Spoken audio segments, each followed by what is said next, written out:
ఇప్పుడు జనసేన జిల్లా అధ్యక్షురాలు లోకం మాధవి గారిని మాట్లాడాల్సిందిగా కోరుతున్నామండి. సభా వేదికను అలంకరించిన పెద్దలు పూజ్యులు శ్రీ నారా చంద్రబాబు నాయుడు గారికి ప్రత్యేక ధన్యవాదాలు తెలుపుతూ, నా తోటి నాయకులు తెలుగుదేశం జనసేన నాయకులందరికీ కూడా నా నమస్కారం. అలాగే ఈరోజు ఉమ్మడి విజయనగరం జిల్లా నలుమూలల నుంచి వచ్చిన నా అక్క చెల్లెళ్ళు అన్నదమ్ములందరికీ కూడా ప్రత్యేక ధన్యవాదాలు, నమస్కారం. అందరం కూడా ఈ వైఎస్ఆర్సీపీ ప్రభుత్వాన్ని పారద్రోలి జనసేన టీడీపీ ప్రభుత్వానికి సిద్ధంగా ఉన్నామని చెప్పడానికి ఈ సభ ఇంకొక నిదర్శనం. శ్రీకృష్ణ జన్మస్థానంలో అన్యాయం, అరాచకం, అవినీతి మధ్య శ్రీకృష్ణుడి అంశతో పుట్టిన జనసేన టీడీపీ పొత్తు వైఎస్ఆర్సీపీ పార్టీలో ప్రకంపనలు లేపింది. యువగళం ముగింపు సభ మన విజయనగరం జిల్లా నెల్లిమర్ల నియోజకవర్గంలో జరుపుకొని అక్కడ మన పెద్దలందరూ వచ్చి మాట్లాడుతుంటే ఈ జగన్మోహన్ రెడ్డికి భయం పుట్టి మతి భ్రమిత చెంది కంప్లీట్గా అతను ఏం చేస్తున్నాడో కూడా ఈరోజు అర్థం కాని పరిస్థితి. పొలిటికల్ ట్రాన్స్ఫర్స్ అంట, ఒక నియోజకవర్గంలో దోచుకో అని చెప్పి 5 ఏళ్ల కిందట ఎమ్మెల్యేలని పంపించాడు. వాళ్ళు దోచుకున్నారని చెప్పి వాళ్ళని పక్క నియోజకవర్గాలకి ఇప్పుడు పంపిస్తాడంట. ప్రజలు ఏమైనా పిచ్చోళ్ళ? ప్రజలు చూడట్లేదా పేదవాళ్ళని? ఈ వైఎస్ఆర్సీపీ పార్టీ ఎంత ఇబ్బందులకు గురి చేసిందో, భూదందాలతో ఎంత ఇబ్బంది పెడుతున్నాదో తెలీదా? ఖచ్చితంగా ఇది ప్రజలందరూ గమనిస్తున్నారు.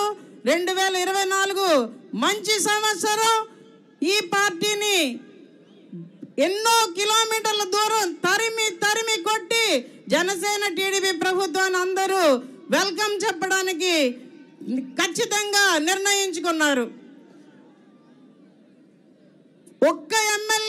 గెలిచిన ఒక్క ఎమ్మెల్యే కూడా పనికి రాకుండా పోతే తన గుండె నిండా ధైర్యాన్ని నింపుకొని మా నాయకుల్ని, కార్యకర్తల్ని కూడా ఎంతో నిబద్ధతతో రాష్ట్ర ప్రయోజనాల కోసం, రాష్ట్ర అభివృద్ధి కోసం, యువతకు బంగారు భవిష్యత్తు ఇవ్వడం కోసం అనే ఒకే నానుడితో మమ్మల్ని అందరినీ నడిపిస్తున్న మా ప్రియతమ నాయకులు పవన్ కళ్యాణ్ గారు కౌలు రైతుల ఆత్మహత్యలకి చెలించిపోయి తన సొంత నిధి నుంచి ప్రతి కౌలు రైతు కుటుంబానికి 1,00,000 రూపాయలు చొప్పున సుమారు 3,000 మందికి తన సొంత నిధి నుంచి ఇచ్చిన మహానుభావుడు. అలాంటి మహానుభావుడు రాష్ట్రాన్ని అభివృద్ధి దిశలో తీసుకువెళ్ళాలని స్కిల్ డెవలప్మెంట్ సెంటర్లు పెడితే నానా మాటలు అని అతన్ని జైలు పాలు చేసి రాష్ట్ర ప్రజల మనోభావాల్ని దెబ్బతీశారు నారా చంద్రబాబు నాయుడు గారు. వీళ్ళిద్దరూ కలిసి పెట్టుకున్న పొత్తు ఒక విష్ణు చక్రమై ఈ రాష్ట్రం నుంచి ఈ వైఎస్ఆర్సీపీ పార్టీని తరిమి కొడుతుందని చెప్తూ మనం అందరం కూడా ఈ పొత్తుని స్వాగతించాలి. ఈ పొత్తుని తూట్లు పొడదాలని ప్రయత్నిస్తున్న ప్రతి వైఎస్ఆర్సీపీ కార్యకర్తకి బుద్ధి చెప్పాలి. మన రాష్ట్రాన్ని అభివృద్ధి దిశగా తీసుకెళ్లాలని మీ అందరికీ మనవి చేసుకుంటూ మీ అమూల్యమైన ఓటు హక్కుని ఈ పొత్తులో ఉన్న ఉమ్మడి అభ్యర్థులకి మాత్రమే ఇస్తూ ఈ రాష్ట్రాన్ని మళ్ళీ అధోగతి పాలు కాకుండా చూసుకుంటారని అందరికీ చెప్తూ జై జనసేన, జై టీడీపీ. ధన్యవాదాలు మేడం.